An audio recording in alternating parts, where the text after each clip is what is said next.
Musizaako nnyo yonna gy'osinza okuba ng'otuwuliriza kutegeeza nti nno okola ky'amaanyi nnyo okwekumira ku mayengo gano aga UG Press TV. Muganda wange mbakulisizaayo yonna yonna gye mubadde mukuliko obwakedde mwebale kwekuumira ku UG Press TV. Kiwa kati muli mu ggandaalo mbaagaliza wiikendi ennungi baganda bange bagenze ku kyaki mukola ky'amaanyi nnyo. Mukola ky'amaanyi nnyo mikwano gyange abali eyo.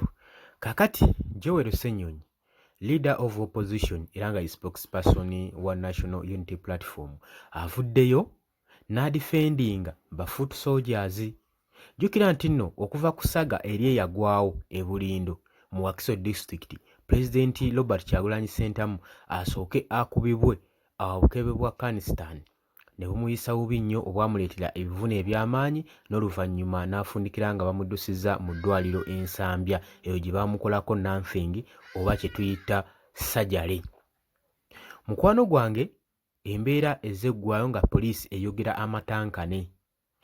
Mu nnaku bbiri yali akafulumya statement eziwera 3 nga zonna statement zeefulumya tezikwatagana nga zikontagana n'ebyo ebyaliwo. Ate mulembe guno tosobola kubanga owakanya byaliwo, tosobola kuwakanya mulembe gwa social media. Balina okkikiza ekinneewuunyisa poliisi yaffe ekyali mu mirembe giri egy'edda.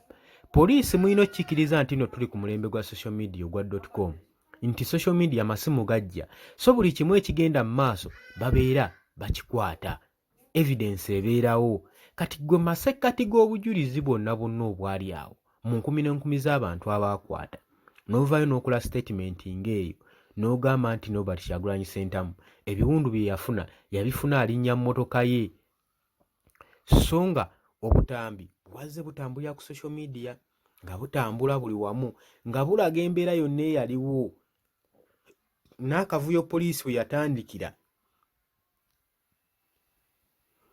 Waki nkuzzaako emabega? Kuzzaako emabega osobola okukulambulira ki kye nkuleetera. Tujjukira bulungi President Robert Kyagulanyi Ssentamu yali ava wa mukwano gwe Lawyer Musisi. Waliyo akabaga ak'okwebaza ke tuyita Thanksgiving ke yali agenzeeko mukwano gwe ng'amuyise Lawyer. Kati mu kuvaayo n'agamba kampiteko wali eri mu bawagizi bange ng'era omuntu abawagizi baba baagala okukulabako, n'ayitirako awubeyoko oluguudo lw'ekigere. Mbunnambiro poliisi yali emaze okuba ng'emusalako ng'emukugira obutayita mu tawuni ng'eyagala ayite mu kyalo. President Robert Kyagulanyi Ssentamu n'abuuza ki ekimpisa mu kyalo eri ng'ate wano mu tawuni mwendye ekkubo eriri ng'ate just mpitawo kuvungira ku bantu bange. Olutalo we lwatandikira awo, oluvannyuma poliisi okuba teyagala kibiina kya National Unity Platform kulaga maanyi mu bantu ti amaanyi mwegali mu bantu gakyali mu bantu, ne batandika embeera ey'okuba tiyagaasi, ey'okuba amasasi. Kigambibwa nti waliwo n'olukwe lw'okutta President Robert Kyagulanyi Ssentamu okusinziira ku order ezaali ziweebwa nga ziwutikirika katambi n'okusinziira ka vidiyo w'okalaba nga basinga baali basseeyo ne pistol nga baagala kuba direct to shoot to kill nga ne order kweziri you shoot. Ebintu ebyo kyabijjukira bulungi nnyo. Kati tolina ngeri ki gy'oyinza kuŋŋamba poliisi era byonna nga bigwawo n'ofulumya statement ezikontana ng'ezo. Baavuddeyo ne statement eyasembyeyo nga bagamba nti ba foot soldiers be baasooka okuba nga babayiikiriza babasitooninga amayinja bayasa mu mmotoka gaabwe n'emmotoka tebaziraga, n'abapoliisi bagamba baali injured ne ba foot soldiers tebavaayo kukireiminga, tebabatulaga. Oba okitegeera embeera ng'eyo. Kaakati baavuddeyo ne beekwasa ba foot soldiers tebateekawo embeera. Kati okusinziira ku bigabi badde biyitiŋŋana nga buli musango gwonna bagutadde ku ba foot soldiers, leader of opposition Joel Ssenyonyi yavuddeyo n'abadifendinga ate n'abagamba eno eri order from above. Ekintu ekyabeewunyiikiriza ennyo nga tabamanyi order from above evaawa. Evaawa President Robert Kyagulanyi Ssentamu, eva mu bapoliisi, eva mu militale.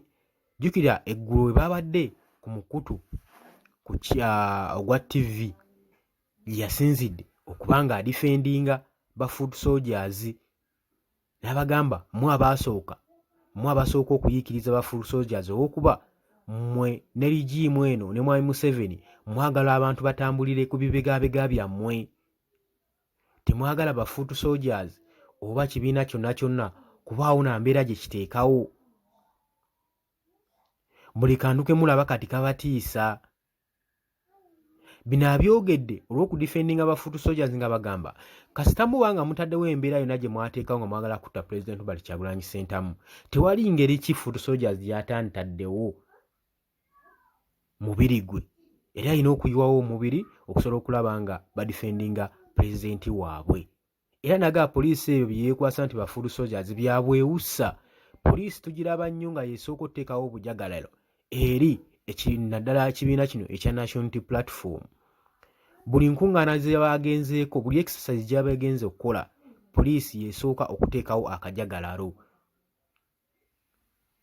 Kati embeera eno yeesanga nga tebabalekedde choice n'emu okujjako okudifendinga pulezidenti waabwe Robert Kyagulanyi Ssentamu.